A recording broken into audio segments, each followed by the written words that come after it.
Alhamdulillahirabbil alamin wa bihi nasta'in wa ala umurid dunya waddin. Salawatu wassalamu ala asrafil anbiya wal mursalin sayyidina wa maulana Muhammadin wa ala alihi wa sahbihi ajmain. Amma ba'du.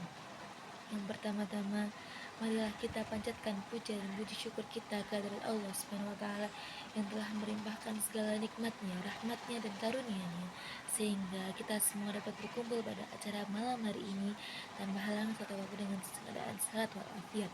Tak lupa kita haturkan sholawat serta salam kepada junjungan kita Nabi Muhammad SAW yang akan selalu kita nanti-nantikan syafaatnya di yaumul kiamah.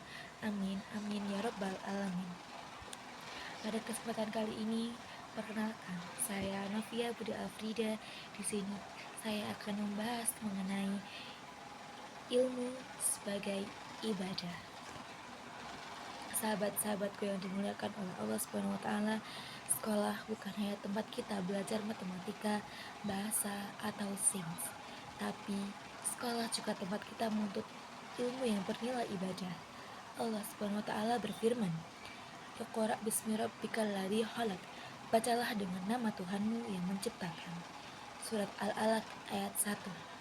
Rasulullah SAW pun bersabda, barang siapa yang menempuh jalan untuk mencari ilmu, maka niscaya Allah akan memudahkan baginya jalan menuju surga. Hadis riwayat Imam Muslim. Itu artinya, setiap langkah kita ke sekolah, setiap catatan yang kita tulis, dan setiap tugas yang kita kerjakan, semua bisa bernilai pahala jika kita niatkan karena Allah Subhanahu wa taala. Namun, menuntut ilmu tidak hanya cukup dengan datang ke sekolah. Kita juga harus menjaga akhlak kepada guru, menghormati teman, dan menjauhkan diri dari kemalasan serta kecurangan, seperti mencontek dan bullying. Seperti pada saat ini, yang sedang maraknya kasus bullying di kalangan remaja saat ini, itu adalah parah sekali, di mana mereka saling membuli satu sama lain pandang bulu yang menurut mereka tidak sama seperti mereka, langsung mereka bully. Ketidaksetaraan gender, ketidaksetaraan harta, ketidaksetaraan pemikiran itu bisa menjadi tujuan mereka membuli suatu manusia tersebut. Sangat miris sekali, bukan, pergaulan zaman sekarang? Maka dari itu, kita sebagai pelajar juga kita harus bisa mengambil sisi baik dan sisi buruk mana yang akan kita pilih dan mana yang akan kita lalui ke depannya, mana yang akan benar-benar masuk ke diri kita, mana yang akan kita serap, dan mana yang akan kita pilih untuk menjadi teman, mana yang akan kita rangkul untuk menjadi saudara. Menjadi pelajar itu tidak hanya mudah dengan hanya belajar dan menulis saja.